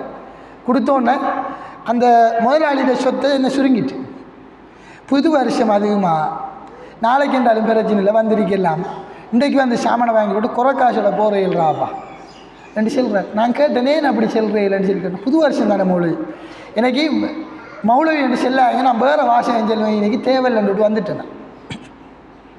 பாருங்கள் எந்த அளவுக்கு நாம் செல்கிறோம். மூட நம்பிக்கைகள் இல்லாத இப்போ எல்லாம் குறைஞ்சிட்டு தானே என்று செல்கிறோம். சர்வசாதாரண ஒவ்வொரு விஷயங்களும் இப்போ என்ன செய்யுது? வருகுது. ஃபேஸ்புக்கில் பார்த்த மனுஷனா அல்லது இந்த இதில் வாட்ஸ்அப்பில் பார்த்து, நான் இன்றைக்கி ஸ்க்ரீன்ஷாட் எடுத்து வச்சுருக்கேன், நிறைய ஸ்க்ரீன்ஷாட்டில் தான் எடுத்து வச்சுருக்கேன். ஏன்னு அவளுக்கு என்ன செய்யணும்? கொஞ்சம் நாளைக்கு பிறகு பயம் பண்ணணுமெண்டு போட்டு ஏன்னு சொன்னால் நிறைய பேர் என்ன செய்கிறேன், அவளுக்கு நிறைய மீம்ஸ். இப்போ என்ன செய்கிறேன்? ஒரு 2025 ஒரு ஒரு பொம்மை வந்து வச்சுடுறேன். அங்கே போய் அங்கே போனோன்னா 2026 நல்ல போட்டு போகிறோம், அங்கே போய் சுருப்பு கொள்கிறான் ஒரு மனுஷன். அப்படி இப்படி இந்த கேவலம் என்ன வந்து ஜோக்கு மாதிரி, ஒவ்வொரு வருஷம் போகிறவங்கிற ஒரு ஜோக்கு மாதிரி நமக்கு. நாம் நினச்சிட்டு இருக்கையில் ஒவ்வொரு வருஷம் போகிறதுங்கிறது நமக்கு ஒவ்வொருத்தருக்கு முன்னால் இப்போ எந்த கபரும் இந்த சஃபில் இருக்கு, இன்னொரு ஆளில் கபரும் அடுத்த சஃபில் இருக்கு, அடுத்த ஆளில் கபரும் அடுத்த சஃபில் இருக்கு, கொஞ்சம் கொஞ்சம் தூரம், அவ்வளவுதான். ஒவ்வொரு எட்டு வைக்கமா நம்மளோட கபருக்கு நேரம் இந்த இடத்துல இருக்கிறாரா மறுத்தாக மாட்டோம் இருக்குமா? இல்லை, எல்லோரும் மறுத்தாகும். ஆனால் என்ன, எங்களுக்கு முன்னும் கபூர் இருக்கு, இவர் தோறாளில் கபூர், அவர் தோறாளில் கபூர், அவர் தோறாளில் கபூர், என்ன கொஞ்சம் கொஞ்சம் டிஃப்ரெண்ட் இருக்குது. நான் 10 நாள் நடக்கக்குள்ள இந்த கபூர் வரும், நீங்கள் ஒரு 15 நாள் நடக்கக்குள்ள உங்களுக்கு கபூர் வரும், அவ்வளோதான் வித்தியாசம். ஒவ்வொரு வருஷம் போகுதுன்னு சொன்னால் பயப்படணும். அடைய கபூரை நெருங்கிட்டு இருக்கேன் நான், இதுக்காக நான் என்ன செஞ்சுக்கிட்டு இருக்கேன், நமக்கு கவலை வரணும். ஆனால் நம்ம சர்வசாதாரணமாக கடந்து போகிறோம். எத்தனை பேர் தொழுகை இல்லாதாக்கள் வரைக்கும் இருக்கும். நாம் நினைச்சோமா, அடுத்த வருஷம் வருகுது, நம்ம தொழணும், நம்ம தொழுகை இல்லாமல் இருக்கோம் என்று சொல்லி நினச்சோமா? இந்த ஊரில் பாருங்கள், இப்போ உதாரணமாக எத்தனை பேர், ஒரு 20 பேர் இருக்கீங்கன்னு வச்சுக்குவோம். இந்த பயானில் இந்த ஊரில் இந்த 20 பொம்பளைகள் மட்டும்தானா இருக்காங்க? இந்த ஊரில் 20 பொம்பளைகள் மட்டும்தானா இருக்காங்க? ஏன் மத்தாக்கெல்லாம் காபீர் ஆகிட்டாங்களா? மத்தாக்களுக்கெல்லாம் மார்க்கம் தெரியுமா? கூப்பிட்டு கேட்டால் குல்லா ரப்பினாஸ் கூட சரியாக தெரிஞ்சிருக்காது ஓதுறதுக்கு. எத்தனை பேர் இருக்காங்க? இந்த மார்க்கத்தை நான் படிக்கணும், இந்த மார்க்கத்தில் செல்லப்படுற விஷயங்களை நான் கற்கணும் என்கிற ஒரு பயம் இல்லை, ஒரு அச்சம் இல்லை. இந்த ஒரு 1 hour கூட இந்த மார்க்கத்துக்காக, இந்த மார்க்கத்தை படிக்கிறதுக்காக செலவழிக்கலன்னு சொன்னால் எந்த அளவு எங்களுடைய ஈமான் இருக்கின்ற பெண்களுடைய. ஆனால் மாஷா அல்லாஹ் நிவாரணம் கொடுக்குறேன்னு சொன்னால் கட்டிட்டு வந்து இந்த பள்ளி கேட்டுக்கு முன்னுக்கு நிற்பாங்க. 5 மணிக்கு கொடுப்பாடுன்னா 4 மணிக்கு ஆக்கள் நிற்கிச்சு நிவாரணம் கொடுப்பாடுதுன்னு சொன்னால். ஆனால் பயானுக்கு 4:15க்கு 4:30க்கு பயான்னு சொன்னால் நம்ம பயானுக்கு வாராக்கள் கொஞ்சம் லேட்டாகியாவது வந்து சேர்றோம். ஆனால் பெறாமலுக்கு எத்தனையோ பேர் என்ன செய்கிறாங்க? வீட்டை படுக்காங்க. எத்தனையோ பேர் என்ன செய்கிறேன்? வீட்டை என்ன செய்வாங்கன்னு நினைக்க 6வது ஒருத்தையை பற்றி காய்ச்சி தீக்கிறேன். அவளில் புருஷன் அவளோட நைவலில் புருஷன் இவளோட நவிதான் கதை. வேறு என்ன கதை? என்ன மார்க்கம் காய்ச்சி தீக்கப்படாதா? இதை விட நல்ல முக்கியமான விஷயம் ஒன்றுன்னா பிரச்சனை இல்லை. மையத்தூட விழுந்துட்டு மையத்தூடு விழுந்துட்டு நான் மையத்தை அடக்கிறதுக்காக நிற்கன்னு சொன்னால் நியாயம். ஆனால் சும்மா காய்ச்சி தீக்கிறேன். எவ்வளோ இப்போ காய்க்கம் தானே, என்ன செல்கிறோம் பீக்கரில் விளங்கும். இருக்கிறாக்களுக்கு ஊட்ட குந்திக்கிறாக்களுக்கு விளங்கும். அடுத்த பயானுக்கு வந்துடுவாங்களா? வந்தால் தான் திருத்தம். இப்போ கேட்டுட்டு இருக்கிறாக்களுக்கு மயத்து இல்லையா? மயத்து இல்லைன்னு நினைச்சிட்டு இருப்பாங்க. இப்போ இருக்கிறாக்கள் கைரையில் குந்திட்டு இருப்பாங்கண்ணே. கைரையில் குந்திட்டுக்குள்ளே மயத்து வரும். நேற்று ஒரு வீடியோ ஒன்று பார்த்தேன். ஒரு ஆள் ஓதி கொடுத்துட்டு இருக்கார் பள்ளிக்கு. ஓதி கொடுத்துட்டு இருக்கக்குள்ளே பக்கத்தில் ஒரு ஆள் பார்த்துட்டு இருக்கார். அவர் சரிஞ்சிட்டு வாரார். அப்படியே மயத்து. ஆனால் மத்தாக்களை கழுவிட்டு இருக்கக்குள்ள அப்படியே வார மூச்சு டப் பண்ணிட்டுன்னா சரி, விஷயம் முடிஞ்சு. உயிர் அப்படியோ பேத்துடும். அல்லாஹ் கேட்பான் நாளைக்கு எந்த வசனம் வந்துச்சு. அல்லாஹ் என்ன செய்வான்? செவிட அழுப்பாடுவான். என்ன செய்வான்? பயம் போகுதா கதைக்காதா என்று கேட்டு குந்திட்டுப்பா. அங்கே போனோன்னா செவிட அரிக்கும். அல்லாஹ்கிட்ட கேட்பா, அல்லாஹ் நான் ஊரில் என்ன செஞ்சேன்? அழகாக நல்லா தானே கேட்டுட்டு இருந்தேன். மத்தாக்களை பற்றி கழுவக்குள்ள காயில் அழகாக கேட்டு தானே இருந்தேன். ஏன் இன்னைக்கு என்ன வரல? இப்போ காய் சைடாக இருக்கு. அல்லாஹ் செல்லுவான், இந்த வசனங்கள் வந்துச்சு, பயானுக்கு வாங்கன்னு பள்ளியில் கூப்பிட்டாங்கன்னு நீங்கள் போகலையே, கேட்கலையே, அதுக்காக தான் இந்த தண்டனை. அல்லாஹ் செல்லுவான். அன்பா அந்த சகோதரிகளை தாய்மார்களே, மாற்றம் இதுக்கு போகிறவங்க வரலன்னா எவ்வளோ அனர்த்தங்கள். பயானுகள் பண்ணியாச்சு, கேட்டிருப்பேன், பள்ளியில் பண்ணுறோம். ஆண்கள் பயானு பிக்கரை போட்டு கத்துறோம், பெண்கள் பயானு பிக்கரை போட்டு கத்துறோம். இந்த அனர்த்தங்கள் வந்துச்சு. பள்ளிக்கு அனுப்புங்க ஆம்பளையில், நீங்கள் தொழுங்க. அனர்த்தங்கள் வருகுது, அழிவுகள் வருகுது, மயத்தெல்லாம் வருகுது. இதெல்லாம் சென்னம். கரண்ட் இல்லைன்னு போட்டு நாம் என்ன, எத்தனை பேர் கரண்ட் இல்லைன்னு போட்டு பள்ளிக்கு சார்ஜர் போட வந்தான், தொலை வந்தவன் ஒருத்தரும் இல்லை. மாஷா அல்லாஹ் சார்ஜ் போட்டு அந்த நாளில் 2 ஷஃபும் வந்துச்சு. கரண்ட் வந்துச்சு, ஒரு ஷஃபு தாண்டிட்டு. என்ன காரணம்? என்ன காரணம்? அடே கரண்ட் இல்லாமல் உனக்கு கொஞ்ச நேரம் இந்த உலகத்தில் வாழையலாம், ஃபோன் இல்லாமல் கொஞ்ச நேரம் வாழையலாம். அந்த கபருக்குள்ள யாருமே வராத ஒரு சந்தர்ப்பம் வரும். இந்த பெண்களாக இருக்கலாம், ஆண்களாக இருக்கலாம், யாராக இருந்தாலும் அந்த கபர் நெருக்குமே. அந்த கபருக்குள்ள ஒரு ஒளியும் இல்லையே, அந்த கபர் இருட்டாக இருக்குமே. அந்த கபருக்குள்ள அல்லாஹ் வேதனை செய்வானே, நெருப்பு கம்பளங்களை கொண்டாந்து என்ன போத்துவானே. அந்த பயம் நமக்கு இல்லை. இன்னும் வரலன்னா எப்போ வார, எப்போ வார, எப்போ மாறுற, எப்போ இந்த மாற்றம் வரும்? இதுவரைக்கும் தொழுகைக்கு நாங்கள் வரவில்லை என்று சொன்னால் எப்போ தொழுகைக்கு வார? தொழுகைக்கு வராத பிள்ளைக்கு எத்தனை பேர் நாம் சோறு கொடுத்து விட்டுருக்கோம்? அல்லாஹ்வின் தூதர் சொன்னார்கள், நீங்கள் என்ன செய்யுங்க, உங்களோட பிள்ளைக்கு தொழுகையை கொண்டு ஏவுங்க. உங்களோட பிள்ளை தொழலன்னு சொன்னால் அடிங்க, கண்டிங்கன்னு சொன்னாங்க. நம்ம எத்தனை பிள்ளை தொலை வருது நம்மளோட வீட்டில்? எத்தனை தொழாத பிள்ளைக்கு நாம் சோறு கொடுத்து விட்டுருக்கோம்? தொழலையா? சோத்தை கொடுக்காங்க, தொழு விட்டு வா சோறு தாரன்னு சொல்லி செல்லுங்க. கணவனோட குடும்பம் நடத்துறீங்க, தொழாத ஒரு கணவனோட குடும்பம் நடத்துறது எந்த அளவுக்கு உங்களுக்கு சரியாக இருக்கின்றது? சிந்திக்க வேண்டிய ஒரு கட்டாயத்தில் இருக்கும். இப்பயும் மாறலன்னு சொன்னா, இப்பயும் நாம நம்மளோட வாழ்க்கையில மாற்றத்தை கொண்டாடலன்னு சொன்னா, நாம இப்ப மாற்றத்தை கொண்டாட. ஆனா நம்மளோட மதத்தை பின்பற்றுறது, நம்மளோட மத விஷயங்கள்லயே நமக்கு எத்தனையோ ஓட்டையில் இருக்கு. ஆனா மாற்று மதத்தவருடைய கொண்டாட்டம் நமக்கு சந்தோஷம். மாஷா அல்லாஹ். ஒரு நாளைக்கு எத்தனை பேர் நம்ம ஃபேஸ்புக்கில் இந்த வாட்ஸ்அப்பில் ஸ்டேட்டஸ் போடுறோம், பாட்டு போடுறோம், மியூசிக் போடுறோம், மார்க்க விஷயங்கள் எத்தனை பேர் போடுறோம், மார்க்க விஷயங்கள் எத்தனை பேர் போடுறோம்? யோசிச்சு பாருங்க. பர்த்டே கொண்டாட்டங்கள் இந்த வருஷம் வந்துட்டு நான் என் வாழ்க்கையில் என்ன செய்யணும், மாற்றத்தை கொண்டாடணும். நாம் இவ்வளவு காலம் தொழல்ல, மார்க்க விடயங்கள் பின்பற்றல. போன வருஷம் நாம் என்ன செஞ்சோம், பர்த்டே கொண்டாடினோம். இந்த வருஷம் அதை கொண்டாடக்கூடாது, என்னுடைய வாழ்க்கையில் மாற்றம் பெற வேண்டும், நான் இதை பின்பற்ற வேண்டும், இதை நான் செய்ய வேண்டும் என்று சொல்லி எத்தனை பேர் இன்றைக்கு செய்ய 12 மணி வரைக்கும் இருந்து என்ன செய்கிறான் மனுஷன்? இந்த புத்தாண்டு விஷ் அனுப்புகிறான். ஆனால் 5 மணிக்கு கிளம்பி சுபோது தொலையலாம். 5 மணிக்கு இந்த பிள்ளையோடு சுபோது தொலை வைக்கலாம் என்று சொன்னால் எந்த அளவுக்கு பெற்றோர்களாக இருப்பேன்? நாம பிள்ளை வளர்ப்பு சம்பந்தமாக அல்லாஹ் என்ன செய்வான், மறுமையில் கேட்பான். குல்லுக்கும் ராயின் வ குல்லுக்கும் மஸ்ஊலுன் அன் ரஅயத்திஹி. நீங்கள் ஒவ்வொருவரும் பொறுப்பாளர்கள். நாம் நினைக்கலாம் எனக்கு பொறுப்பில்லானே என்று சொல்லி நினைக்கலாம். அந்த மறுமையில் எல்லாருக்கும் பொறுப்பு இருக்கு. எல்லாரையும் அல்லாஹ் என்ன செய்வான், பிடிப்பான். அல்லாஹ் கேள்வி கேட்பான். உண்ட பிள்ளை தொழுதிச்சா, நீ சென்னையா, உண்ட புருஷன் தொழுதானா, நீ கேட்டையா, வாங்கி செல்லிச்சே, உண்ட புருஷனை எழுப்பி நீ அனுப்பினையா? உடுப்பு வாங்குறதுக்கு எவ்வளவு சண்டை பிடிக்கும், உடுப்பு வாங்குறதுக்கு எவ்வளவு சண்டை பிடிக்கும் ஆம்பளைகளோட. ஒரு இடத்துல போகிறேன்னு சொன்னால் கூட்டி போங்கன்னு சொல்லி எப்படி விடாப்பிடியாக இருக்கும். ஏன் தொழுப்போங்கன்னு சொல்லி அந்த விடாப்பிடி நம்மகிட்ட வரல. வாங்கு சொன்னால் எலும்ப சொல்லிடணும், பிள்ளையில விரசணும். நான் ஏற்கனவே ஒரு சம்பவம் இந்த குறிப்பிட்டிருக்கேன். இந்த ஊரில் இந்த கிராமத்தில் நீ தொழுதுட்டு வா சாப்பாடு தர வேண்டும் விரசின பெற்றோரும் நான் கண்டிருக்கேன். சந்தோஷம். அப்படிப்பட்ட பிள்ளைகளை நான் இப்போ காண்றேன்.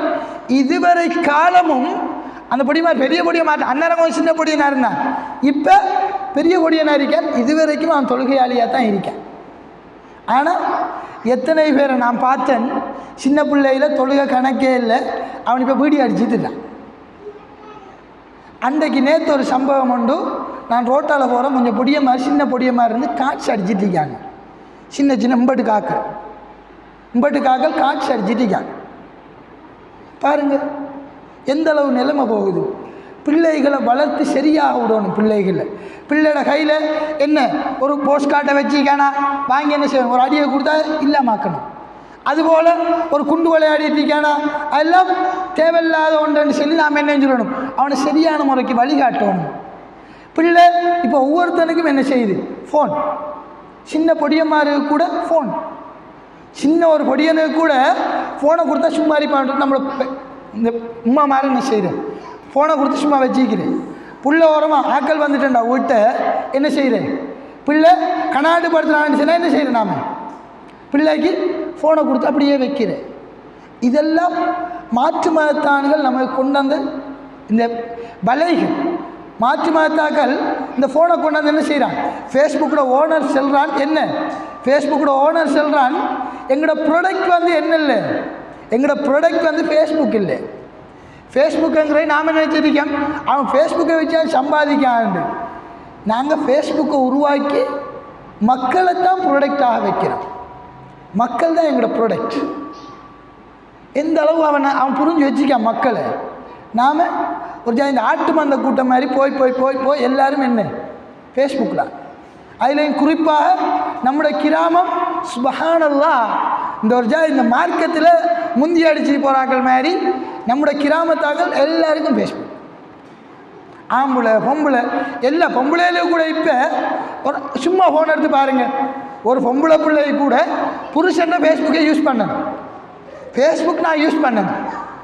நான் நெக் அக்கௌண்ட் திறந்தேன், நீ அக்கௌண்ட் திறந்தா என்ன, உன்ட புருஷன் பேரில் அக்கௌண்ட் திறந்தா என்ன, நீ எப்படியோ ஃபேஸ்புக் தான் யூஸ் பண்ண போகிற, என்ன பொம்பளை பேரில் வரதா என்ன கோல் வருமா, ஆம்பளை பேரில் திறந்தா என்ன வராதா?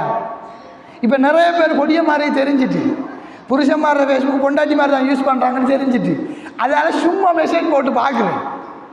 இதான் நடக்குது, உண்மையிலே நடக்குது. நிறைய பொடிய மாதிரி என்னைட்டே சொல்லிக்கானியல் ஒரு ஜாலியாக போஸ்டெல்லாம் போடுறான் மனுஷன்.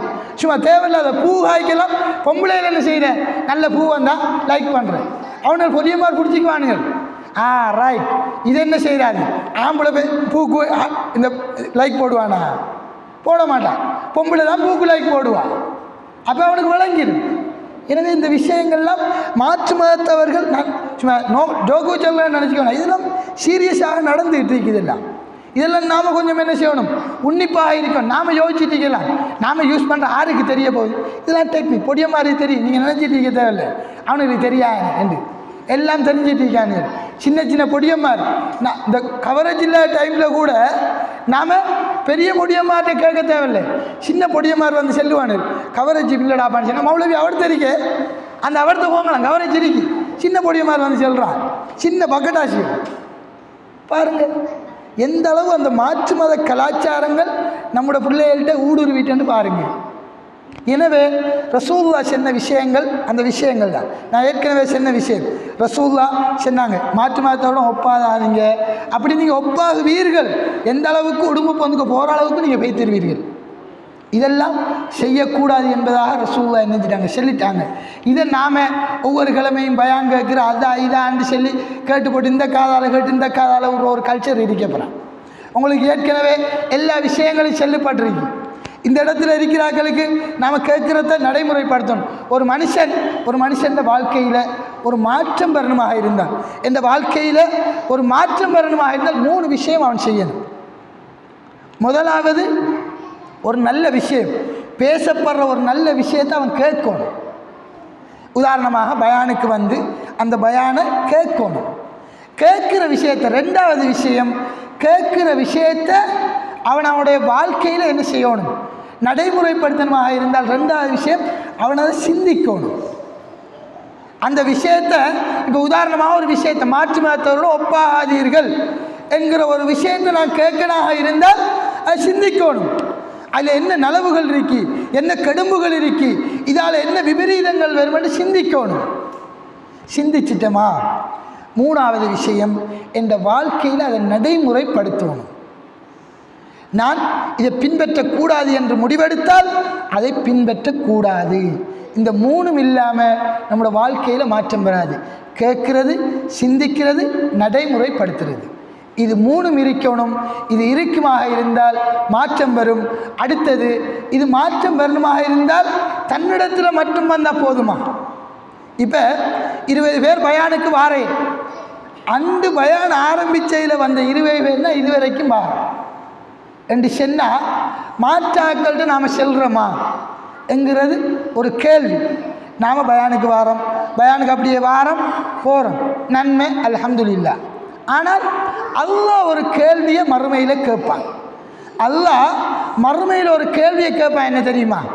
நீ பயானுக்கு போனாய், உனக்கு நன்மைகள் கிடச்சிச்சு, இப்போயும் நன்மைகள் தாரன் அல்ஹம்துலில்லாஹ். ஆனால் ஒரு கேள்வி கேட்பான், மற்ற ஆட்களுக்கு நீ சென்னையா? நீ பயானுக்கு போனாய், அந்த சிறப்பு தெரியும், அந்த சிறப்பை நீ மற்றாக்களுக்கு சென்னையான்னு கேட்பான். அந்த கேள்வி மட்டும்தான் நம்மகிட்ட கேட்குது. அந்த கேள்விக்காக அல்லாஹ்விடம் நாங்கள் பதில் செல்வதற்காக நாம் என்ன செய்யணும், மற்றாக்கள்கிட்ட செல்லணும். பாரது வராதது அவளோட விருப்பம். அவளுக்கு அல்லாஹ் ஹிதாயத்தை கொடுத்தா வருவாங்க, ஹிதாயத்தை கொடுக்கலையா அப்படியே வந்து சாகட்டும். அல்லாஹ் குர்ஆன் நரகத்தில் அதிகமானாக்கள் யாரு? நரகத்தில் அதிகமானாக்கள் பெண்கள். ஆண்களை விட பெண்கள் கொஞ்சம் பயப்படணும், எக்ஸ்ட்ரா பயப்படணும். ஆண்களும் பயப்படணும், பெண்கள் கொஞ்சம் எக்ஸ்ட்ரா பயப்படணும். பொம்பளைகள் கூட சொன்னால் தானே அல்லாஹ். அப்போ நம்ம என்ன செய்யணும், பயப்படணும். எனவே அன்பார்ந்த சகோதரிகளே, தாய்மார்களே, நாங்கள் ஒவ்வொருவரும் இந்த விடயத்தில் உறுதி பூண்டவர்களாக இருக்கணும். இந்த புத்தாண்டு வந்துட்டானே நாங்கள் என்ன செய்யணும்? ஃபேஸ்புக்கில் போடணும், அதில் போடணும், இதில் போடணும், புத்தாண்டில் அடிக்கப்படுற பிள்ளைகளுக்கு இந்த விஷயங்களை எல்லாம் விட்டு தள்ளி போட்டு புத்தாண்டு வந்துட்டா, புதிய வருடம் வந்துட்டா, இது கிறிஸ்தவர்களை தினமாக இருந்தாலும் ஒவ்வொரு நாள் போவதாக இருந்தாலும் அந்த நாள் கபரை நோக்கி நான் நகர்ந்து கொண்டு இருக்கின்றேன். என்னுடைய வாழ்க்கையில் என்ன மாற்றத்தை கொண்டு வரணும் என்று சிந்திங்க. ரசூலுல்லாஹி ஸல்லல்லாஹு அலைஹி வஸல்லம் அவருடைய காலத்தில் சஹாபாக்கள் முஹாசபா, அதாவது சுய பரிசோதனை என்று சொல்லி ஒன்று செய்வாங்க. தூங்கும்போது ஒரு சஹாபியே ரசூலுல்லாஹ் ஒரு நல்லடியார்னு சொல்லி அனுப்பினாங்க, ஒரு சூரத்துக்கு நன்மாராயம் கூறப்பட்டவர் என்று. என்ன காரணம் என்று பார்த்தா அவர் தூங்கக்குள்ளே அவர் யோசிப்பாராம், யாருக்கு நான் கெடும்பு செஞ்சேன்னு சொல்லி அடுத்தாண்டு போய் என்ன செஞ்சிடறேன், மன்னிப்பு கேட்டுவார். நாம் இந்த விஷயத்தை என்ன செய்யணும், நாம் நடைமுறைப்படுத்தணும். நாம் பெட்டில் போய் தூங்கிட்ட மனுஷன்னா இன்றைக்கு போய் தூங்குகிறோம். இன்றைக்கு உதாரணமாக எல்லாருமே என்ன செய்யும், தூங்குவோம். இப்போ போய் திண்டு போட்டு எல்லாம் செஞ்சு போட்டு தொழுவு போட்டு ராவு 10 மணிக்கோ 11 மணிக்கோ 12 மணிக்கோ 1 மணிக்கோ தூங்குகிறோம். தூங்குறதுக்கு பெட்டுக்கு போனால் நம்மளோட கண்ணை மூடினா என்ன ஞாபகம், நிறைய பேருக்கு ஃபோனை பார்த்த மாதிரியே தூக்கம் போகிறேன், அது ஒரு பக்கம் இருக்கு. ஆனால் சில பேர் தூங்கினா நம்மளோட கண்ணை மூடினா என்ன ஞாபகம் பாரு, சொல்லுங்க என்ன ஞாபகம் பாரு, நாளைக்கு கறி என்ன ஆகுற, நாளைக்கு வேலை இருக்கு, அவடை ஊட்ட போகணும், அதுக்கு 1000 ரூபா தேவை, என்ன செய்கிற, அவன் எனக்கு 1000 ரூபா தரணும், இவைக்கு நான் 1000 ரூபா கொடுக்கணும், இதான் நம்மளோட ஞாபகம். ஆனால் நாம் உண்மையாக எதை யோசிக்கணும் தெரியுமா, அன்றைய நாள் நான் என்ன செஞ்சேன், இன்றைக்கு விடிஞ்சொலிமினையில் இருந்து நான் என்ன செஞ்சேன், பிங்கங்கோப்ப கழியினன், உடுப்பு கழியினன், அதுபோல் அவையை பற்றி புறம் பேசினேன், அப்படியோ வாரேன். இன்றைக்கு ரைட் பயானுக்கு போனேன், அதுக்கு பிறகு வந்தேன், பயானுக்கு வராதவையை பற்றி கழிட்டு போனேன் போகக்குள்ள, அப்போ வரல பாருங்களேன். நாம் பயானுக்கு வந்து நம்முடைய நன்மையை அவையை கொடுத்து போட்டு போகிறேன், நாம் தர்மம் கொடுத்து அவைக்கு தர்மம் கொடுத்த நன்மையை கொடுத்து போட்டு போகிறோம். அப்படி சில ஆக்கள் இருக்கும். மற்றாக்களை பற்றி நாம் என்ன செய்ய போகிறோம், பர்சனலாக கதைக்க போகிறோம், கொமனாக கதைக்கிற வேறு விஷயம். பயானுக்கு வரல பாருங்க கதைக்கிறது பாருங்களேன். அந்த சபரியத்துமா வரல பாருங்கள், ரோட்டில் கொஞ்சம் காய்ச்சிட்டிருக்கா, அவையை பற்றி காய்ச்சி அவைக்கு நன்மையை கொடுத்துருவோம், அப்படிலாம் காய்க்க போகிறோம். அதெல்லாம் யோசிக்கணும். நாம் ஒரு பிழை செஞ்சிட்டோமா தூங்கக்குள்ளே யோசிக்கும், நாம் அவையை பற்றி காய்ச்சிட்டோம், ரைட் நாம் ஒரு பிழை செஞ்சிருக்கோம். அடுத்த நாள் எழும்பி முதலாவது வேலை அவையை சந்தித்து என்ன செய்கிறது, சவரியத்துமா நான் உன்னை பற்றி காய்ச்சேன் மன்னிச்சிக்கிறா, ரைட் சரி போ மன்னிச்சிட்டேன், ரெண்டாவதா விஷயம் முடிஞ்சு. நமக்கு நன்மை. ஒரு பாவம் செஞ்சிட்டோமா அடுத்த நாள் மன்னிப்பு கேட்குறேன். இது நம்மளோட வாழ்க்கையில் தொடராக இருக்குமா இருந்தால் ஒரு நாள் 2 நாள் கொஞ்சம் என்ன செய்கிற பழகிறதுக்கு கொஞ்சம் இதாக இருக்கும், பிறகு போ சரியாயிரும். இதை செஞ்ச மனுஷன்னா சரியான வாழ்க்கையில் வாழலாம். ரசூலுல்லாஹ் எங்களுக்கு எப்படி காட்டினாங்களோ அது மாதிரி நாம் ஒவ்வொருத்தரும் என்ன செய்யணும், கொஞ்சம் பேர் தான் ரசூலுல்லாஹ்வோட அந்த உம்மத்தில் கொஞ்சம் பேர் தான் நாம் என்ன செய்வோம், அந்த சொர்க்கத்தை நாம் யோசிச்சோம்னு சொன்னால் அல்லாஹ் சொல்கிறான் என்ன, முன்பிருந்தவர்கள் பட்ட கஷ்டம் போன்று படாத வரைக்கும் நீங்கள் சோனம் லேசில் நுழைஞ்சு விடையில, சோனத்துக்கு லேசில் நுழைஞ்சு விடையிலான்னு அல்லாஹ் குர்ஆனில் குறிப்பிட்றான். எனவே நாங்கள் ஒவ்வொருவரும் இந்த சுவனத்தை அடைய வேண்டுமாக இருந்தால் மாற்று மதத்தவர்களுடைய விடயங்களை முற்றுமுழுதாக தவிர்த்து கொள்ளுங்கள். மாற்று மதத்தவனுடைய விஷயமா இந்த மாதம் நமக்கு தெரியும் எந்த அளவு மாதம் இது, ரஜப் மாதம். ரஜப் மாதம் எப்படிப்பட்ட மாதம், ரஜப் மாதம் 4 சிறப்பான மாதங்களில் உண்டு. அல்லாஹ் குர்ஆனில் குறிப்பிட்ற 4 சிறப்பான மாதங்களில் உண்டு இந்த மாதம். அந்த மாதத்தில் பாவமான காரியங்களை விட்டு ஒதுங்கணும், பாவமான காரியங்களை விட்டு ஒதுங்கி நல்லவள்களை அதிகம் செய்யணும். ஆனால் இந்த மாதத்தில் கூட பாவமான காரியங்களை சர்வசாதாரணமாக செய்கிறோம்னு சொன்னால் நம்ம கொஞ்சம் சிந்திக்கணும். நம்முடைய ஈமானை கொஞ்சம் என்ன செய்யணும், புதுப்பிக்கணும். ஈமானுடைய விஷயங்களில் கொஞ்சம் என்ன செய்யணும், ஈடுபடணும். ஈமானை அதிகரிக்கிறதுக்கு நான் என்ன செய்யலாம், மார்க்க விஷயங்களை கூட்டுறதுக்கு நான் என்ன செய்யலாம், மார்க்க அடிப்படையில் இந்த ஊட்டை உருவாக்குறதுக்கு நான் என்ன செய்யலாம் என்று யோசிங்க. என் ஊட்ட அழகு வருத்தத்துக்கு பூக்காண்டு வைக்கலாம், என் ஊட்ட அழகு வருத்தத்துக்கு என் சோபா அங்கழகு இருக்கலாம், இஞ்சழகு இருக்கலாம் என்று யோசிக்கும். இந்த வீட்டை மார்க்க அடிப்படையில் கொண்டாடுறதுக்கு குர்ஆன்களை போடுற, குர்ஆன் போட்டால் கட்டாயம் கேட்டுக்கிட்டு இருக்கணும், கேட்காம இருக்கல. அதுக்காகத்தான் நாம் பள்ளியிலையும் அவுட் ஸ்பீக்கரில் தொழுவிக்கிறல்ல, அது ஒரு பக்கம். அப்போ நாம் இப்படியெல்லாம் சில விஷயங்கள் இருக்கு. அடுத்த இந்த ஞாபகப்படுத்துகிறேன், பள்ளியில் அவுட் ஸ்பீக்கரில் தொழுவிக்கிறல்லங்கிற விஷயம் இப்போ கொஞ்சம் கிளியர் அல்ஹம்துலில்லாஹ். ஆனால் கிளியர் தேவண்டாக்கள் நம்ம என்ன செய்யுது, நம்மளோட இந்த பயானுகள் போடுற ஃபேஸ்புக் யூடியூப் எல்லாம் போய் பாருங்கள், அதுக்கு விளக்கம் இருக்கு, விளக்கங்களை கொடுங்க ஆக்களுக்கு. அதுபோன்று குர்ஆன்களை கேட்குறது, பயான்களை கேட்குறது. முந்தியெல்லாம் வீடுகளில் ஒளிமினா பயானுகள் போகும் சில வீடுகளில், அதுக்குன்னு ஸ்பீக்கர் வாங்கி வைப்பாங்க, பொக்ஸுகள். இப்போ எல்லார வீட்லேயும் ப்ளூடூத் பொக்ஸுகள் இருக்கு. நாம் பயான்களை போட்டு அடிக்கடி கேட்கணும். பிள்ளைகளுக்கு பயான்களை என்ன செய்யணும், கேட்க வைக்கணும். மார்க் அடிப்படையில் நாங்கள் எல்லோரும் எங்களுடைய வீட்டுடைய சூழல்களை மார்க் அடிப்படையில் உருவாக்குங்க. இதைத்தான் நான் உங்கள்கிட்ட வேண்டிக் கொள்வது. மார்க் அடிப்படையில் உங்களோட வீடை இப்போ ஒவ்வொரு ஆளும் இந்த இடத்துல 20 பேர் இருக்கீங்க, 20 பேரை மத்தாக்களை வீட்டை பார்க்க தேவையில்லை. 20 பேரும் 20 பேரை வீட்டை சரியாக்கினா எல்லாரோடும் சரியாய் போகும். உங்களுடைய வீடுகளை நீங்கள் பாருங்கள், உங்களுடைய வீடுகளை நீங்கள் மார்க்க அடிப்படையில் ஆக்கிக் கொள்ளுங்கள். அவ்வாறுபட்டவர்களாக இருந்தால் அல்லாஹ் எங்களுக்கு வாக்களித்த அந்த சுவனத்தை பெறக்கூடியவர்களாக நாங்கள் ஒவ்வொருவரும் இருப்போம். அவ்வாறுபட்டவர்களாக அல்லாஹ் எங்கள் ஒவ்வொருவரையும் ஆக்கி அருள்வானாக. வ ஆஹிரு தஅவானா அல்ஹம்துலில்லாஹி ரப்பில் ஆலமீன்.